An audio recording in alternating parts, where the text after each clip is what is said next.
Southern Police District Chief Nolasco Batan apologizes to GMA reporter June Veneracion for snatching his phone during the Traslacion Thursday.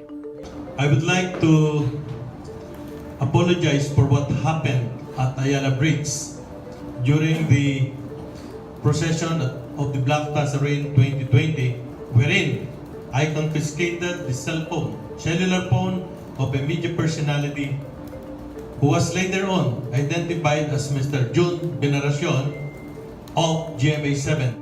Veneracion was taking video of police dragging a devotee to the ground when the police general snatched his phone. When Veneracion tried to get his phone back, he found out that it was the police general who took it. He also found out that the video had been deleted from his phone. He recovered the video by looking for it in his deleted files folder. Batan says he took Veneracion's phone thinking he was someone who possessed threat during the procession. In the video, Batan could be heard ordering someone to delete Veneracion's video.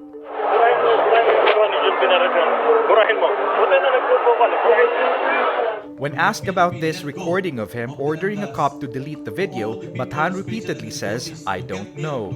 National Capital Region Police Office Acting Chief Debold Sinas says they launched an investigation into the incident. He says Batan will not be suspended. But Interior Secretary Eduardo Año says Batan should not have snatched a phone, regardless if it took it from a reporter or an ordinary citizen.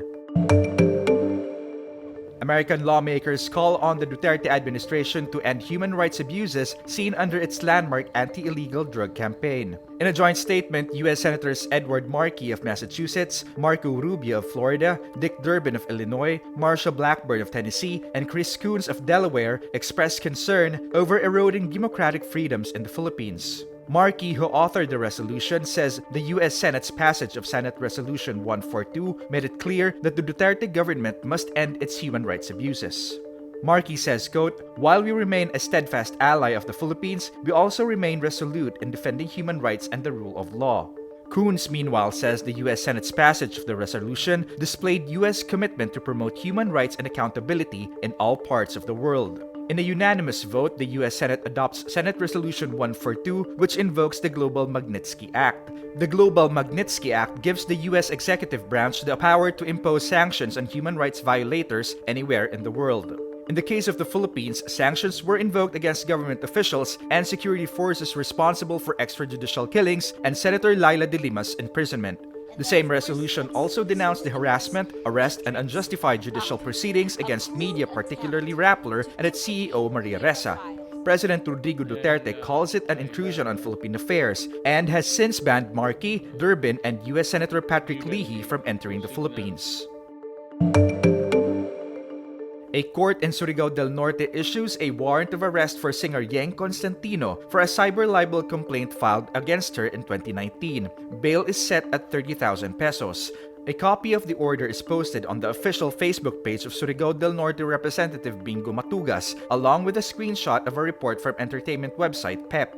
In July 2019, Constantino posted a vlog where she spoke about her husband Yan Asuncion getting into an accident after cliff diving in Siargao's Sugba Lagoon. She shared how her husband experienced memory loss shortly after diving.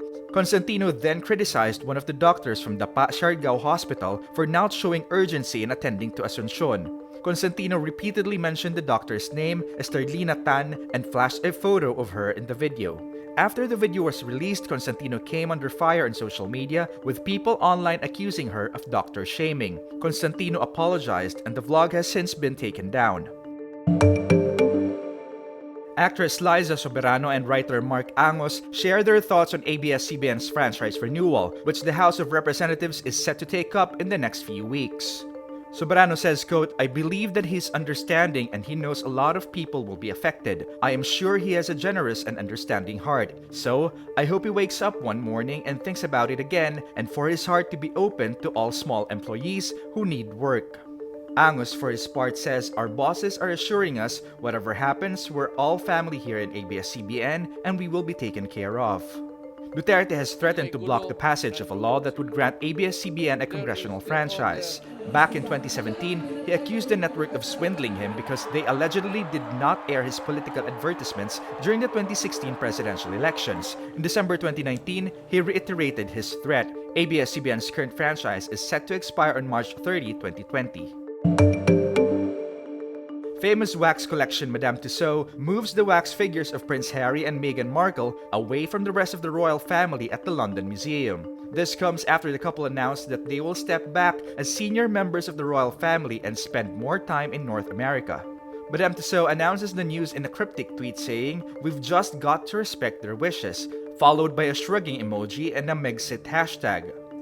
A Reuters report says the two wax figures will be displayed in a separate section. In a statement, Madame Tussauds General Manager Steve Davis says, "As two of our most popular and well-loved figures, they will of course remain an important feature at Madame Tussauds London as we watch to see what the next chapter holds for them."